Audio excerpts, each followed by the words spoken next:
الحمد للہ رب العالمین والصلاة والسلام علی محمد الامین اعوذ باللہ من الشیطان الرجیم بسم اللہ الرحمن الرحیم۔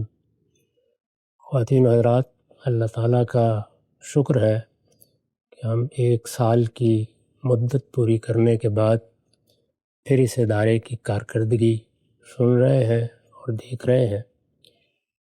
ہمارے سامنے جو معلومات آئی ہیں وہ عاجز بندوں کے لیے یقیناً حوصلہ افزائی کا ذریعہ ہے۔ ہمارے پاس ان چیزوں میں سے کچھ بھی میسر نہیں تھا جو دنیا میں کام کرنے کی ناگزیر ضرورتیں ہوتی ہیں، لیکن اللہ تعالیٰ نے خصوصی کرم فرمایا اور آہستہ آہستہ 35-40 سال کے عرصے میں ایک کاروان بن گیا ہے۔ اس پر ہر پہلو سے ہمارا رواں رواں اس پروردگار ہی کا شکر گزار ہے، اور ہم اپنی عاجزی کا اعتراف کرتے ہوئے اس پروردگار ہی سے دعا کرتے ہیں کہ اس میں اگر کوئی غلطی ہوئی ہے تو اس کو معاف فرما دے، ہماری جو کچھ بھی کاوشیں رہی ہیں ان کو قبول فرمائے، اور عاجز بندوں کے ساتھ اپنی مدد اور نصرت شامل حال رکھے۔ میں اس موقع پر بہت مختصر طریقے سے چند باتیں عرض کروں گا۔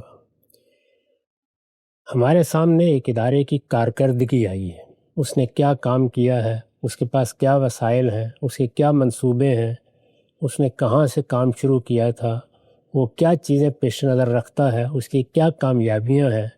یہ چیزیں ہم اللہ کی عنایت سے ہر سال دیکھتے رہتے ہیں، اس سال بھی ہم نے دیکھی ہیں۔ ان پر شکر ادا کرتے ہوئے میں یہ عرض کروں گا کہ جس طرح کارکردگی کا جائزہ پیش کرنا، اپنے رفقاء کے سامنے جو کچھ آپ نے کیا ہے اس کی تفصیلات رکھنا ایک بڑا غیر معمولی کام ہے، اور وہ اسی حوصلے کے ساتھ، اسی طریقے سے، اسی تفصیل کے ساتھ ہوتے رہنا چاہیے۔ اس کے ساتھ ایک دوسرا ضروری کام بھی ہے، اور وہ یہ ہے کہ کم سے کم اس کے بورڈ کی سطح پر اسی طرح سال کے سال ایک نظر ڈالنی چاہیے کہ ہم نے جو کچھ کیا ہے اس میں غلطی کہاں ہوئی ہے۔ ایک پہلو یہ ہے کہ ہم نے کیا کیا ہے، کیا حاصل کیا ہے، ہمارے اہداف کیا تھے، ہم کہاں تک پہنچے۔ اس پر میں نے عرض کیا کہ اللہ کا شکر ادا کرنا چاہیے، لیکن خود احتسابی بھی ناگزیر ہے، اور وہ ہر پہلو سے ہونی چاہیے۔ یعنی ایک نظر ڈال کے دیکھنا چاہیے کہ ہم جس فکر کی بات کرتے ہیں اس کے بارے میں ہمارے ہاں کوئی انحراف تو راہ نہیں پا رہا۔ اگر کچھ ایسا ہو رہا ہے تو اس کو ہم نے کتنا سمجھا، کتنا دیکھا، اور اس کے لیے کیا اقدامات کیے ہیں۔ پھر یہ کہ جو اس ادارے کا مقصد قرار دیا گیا ہے، اس کی سرگرمیاں، اس کے کام، اس کے منصوبے کیا اس مقصد کے ساتھ ہم آہنگ ہیں، اس کا بھی ایک جائزہ لینا چاہیے۔ بعض اوقات جب انسان دوڑ رہا ہوتا ہے تو وہ فراموش کر بیٹھتا ہے کہ ہدف کیا تھا، کس چیز کو پیش نظر رکھ کے ہم نے اس سفر کی ابتدا کی تھی۔ تو ایک جائزہ لینا چاہیے 1 یا 2 دن کی نشست میں کہ ہمارے پیش نظر ایک مقصد ہے، وہ مقصد لکھا ہوا موجود ہے۔ اس ادارے کی دستاویزات کو آپ دیکھیں تو اس میں اس کو بہت مختصر طریقے پر بیان کر دیا گیا ہے۔ اس کو ایک مرتبہ پھر یاد کر لینا چاہیے، پھر سامنے رکھ کے دیکھ لینا چاہیے، پھر اپنے کام کا جائزہ لے کر اندازہ کرنا چاہیے کہ اس مقصد سے کہیں ہم آہنگ ہے یا نہیں ہے، اور اگر نہیں ہے تو ظاہر ہے کہ یہ بھی ایک احتساب کی نظر ہوگی، جس کے بعد آپ اگلے سال کے منصوبے بناتے وقت یا اس میں داخل ہوتے وقت اس ہم آہنگی کو بہتر کر سکیں گے، اس کو پیش نظر رکھیں گے۔ پھر اس کے بعد ایک تیسری چیز یہ ہے کہ جب آپ کوئی اجتماعی کام کر رہے ہوتے ہیں تو ظاہر ہے کہ اجتماعی کاموں میں افراد ہیں، اور افراد انسانی ہوتے ہیں، ان کے مابین بہت سے جھگڑے ہو جاتے ہیں، بہت سے نزاعات ہو جاتے ہیں، بہت سے اختلافات ہو جاتے ہیں۔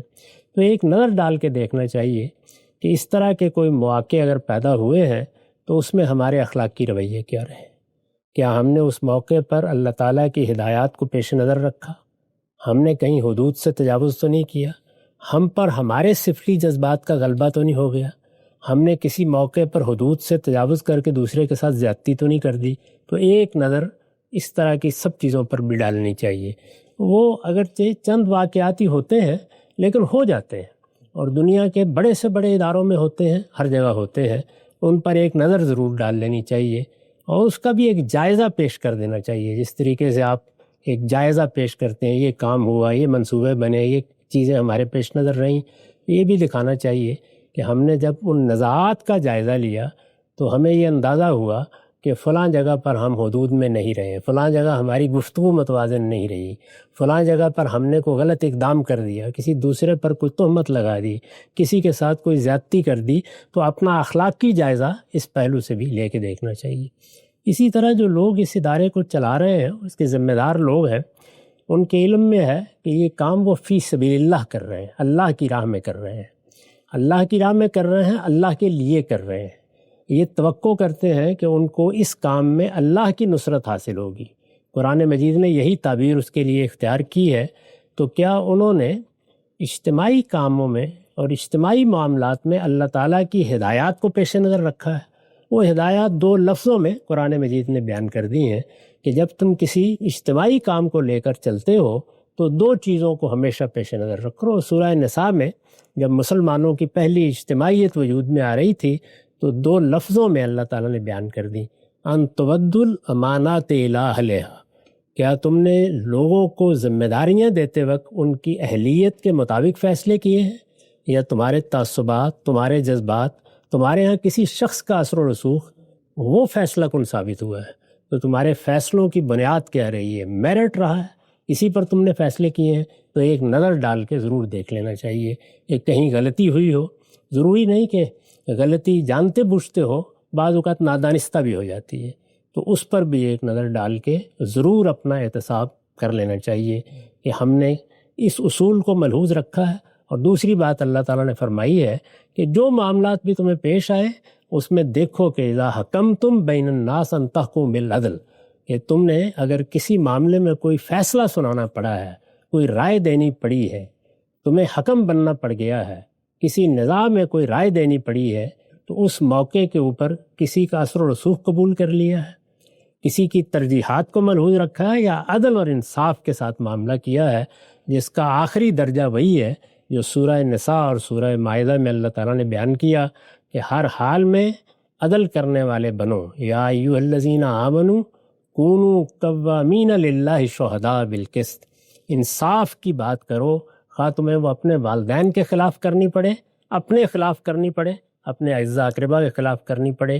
تو کہیں ایسا تو نہیں ہوا کہ کسی عالم کو، کسی جلیل القدر قائد کو، کسی رہنما کو جس سے آپ محبت کرتے ہیں، آپ نے اپنے فیصلوں کے لیے مؤثر مان لیا، یا وہ فیصلے فی الواقع عدل پر کیے، انصاف پر کیے، اور اس میں ہر مرحلے پر میرٹ کو اور اہلیت کو پیش نظر رکھا. تو یہ وہ چند چیزیں ہیں جو میرے خیال میں زیادہ توجہ کا تقاضا کرتی ہیں. یعنی کارکردگی پر آپ کی توجہ رہنی چاہیے، اور کچھ لوگ وہ بھی ہونے چاہیے جو اس طرح کا احتساب کر کے بھی ایک رائے قائم کریں، اور پھر اپنی ایک رپورٹ بھی پیش کر دیں کہ فلاں فلاں چیزیں ہیں جن میں ہم نے محسوس کیا، ہم انسان ہیں، ہم سے غلطی ہوئی ہے، ہم اللہ سے عہد کرتے ہیں کہ آئندہ اس طرح کی غلطی کا اعادہ نہیں ہونے دیں گے. تو یہ چند مختصر گزارشات تھیں. آپ کہیں گے کہ بوڑھے لوگ نصیحتیں ہی کرتے ہیں. بہرحال میں نے اپنی خدمت انجام دی. اقول و قولی ھذا واستغفر اللہ لی ولکم.